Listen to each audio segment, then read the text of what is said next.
ちょうど阿賀倉のうちの一人が空いておりますゆえ。我々は人ではない。放たれた銃弾だ。よ、なんだなんだ。 Oke guys, welcome back to my channel dalam pembahasan alur cerita. Sesuai janji saya, kali ini kita akan kembali bahas cerita Dewa Mayat yang bereinkarnasi ke dalam tubuh sebuah anak yang bernama Volca Shinoyama. Ya udah, gimana kisah selengkapnya? Oh ya, part ini bukan season keduanya ya, tapi kelanjutan season sebelumnya. Atau bisa dibilang episode ke-13. Ya udah, nggak perlu berlama-lama lagi, kita langsung masuk saja ke alur ceritanya. Berangkat.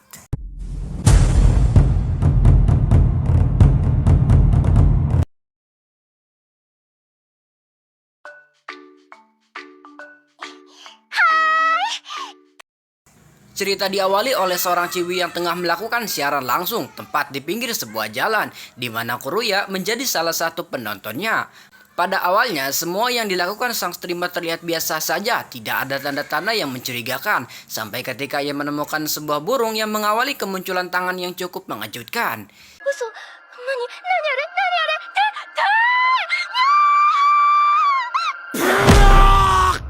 Dan inilah dia, Dead Moon Deadfly. Pertempuran yang terjadi di part sebelumnya membuat semua orang berbondong-bondong ke tempat kejadian. Mereka penasaran dengan keberadaannya, bahkan tak hanya warga biasa dan wartawan saja yang mendatangi TKP. Pihak kepolisian juga mendatangi tempat tersebut guna menyelidiki apa yang sebenarnya terjadi.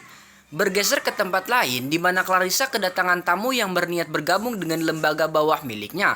Melihat statistik keduanya yang cukup bagus membuat Ciwi itu tertarik. Namun sebelum diterima, Clarissa menjelaskan kalau masuk ke dalam kelompoknya memang sangatlah mudah. Tapi hukuman yang diterima bagi orang yang berkhianat sangatlah mengerikan.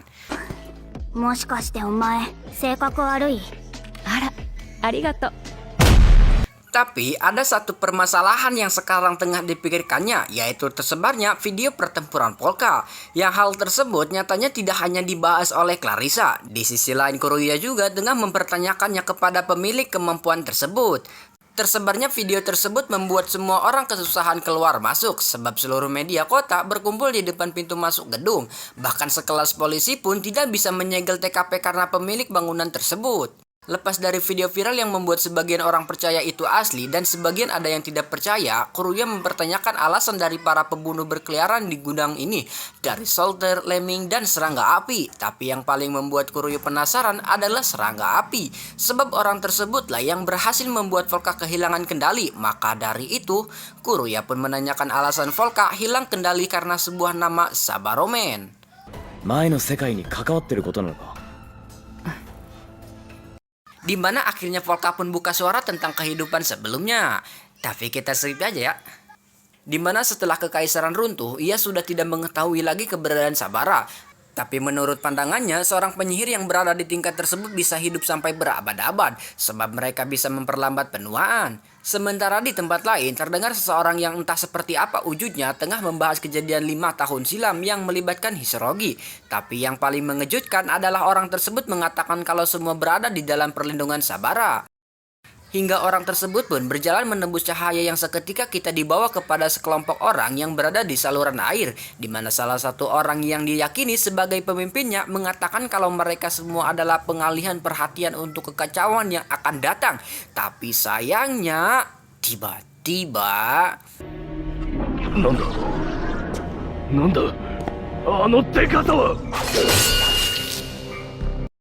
Tiba-tiba saja seorang pemuda bernama Momoya muncul dari balik kegelapan dan membasmi mereka semua dengan sangat mudahnya. Ia terlihat seperti Misaki yang menyukai pertumpahan darah.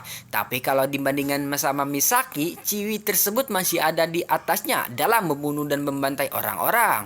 Setelah melakukan aktivitasnya, Momoya mendapatkan sebuah tugas baru. Tapi orang yang menelponnya menyuruh Momoya menemui pelantara Subuya, di mana tugas tersebut terletak di kota Shinjuku. Kita kembali bergeser ke tempat lain di mana pengawal yang ditugaskan untuk menjaga Soyoya tengah marah-marah kepada tuannya atau kata lain kepada kepala keluarga Shinoyama, di mana fatwa tersebut hanya mendengarkan ocehan penjaga kepercayaannya. Bahkan ciwi tersebut beranggapan kalau ia harus membunuh Volca Shinoyama atau Dewa Mayat. Tapi perkataan tersebut langsung terbungkam oleh sebuah fakta yang diberikan kepala keluarga tersebut, di mana ia menyadarkan Xiaoyu kalau Volca palsu ini tidak sedikit pun mengganggunya. Sehingga fatwa itu pun menginstruksikan ciwi tersebut dengan tugasnya kali ini yang harus mendapatkan kepercayaan Volca bagaimanapun caranya. Namun tanpa Xiaoyu sadari kalau aktivitasnya dilihat oleh Momoya yang baru saja sampai, berdiri tegak menatap lurus kepada ciwi tersebut. Kembali lagi kepada Volca yang saat ini telah memulai membuka toko miliknya dan sedikit melupakan kejadian kemarin. Akan tetapi ternyata di sisi lain paman Volca yang bernama Takeru masih menyelidiki pertempuran yang membuat semua jagat maya heboh.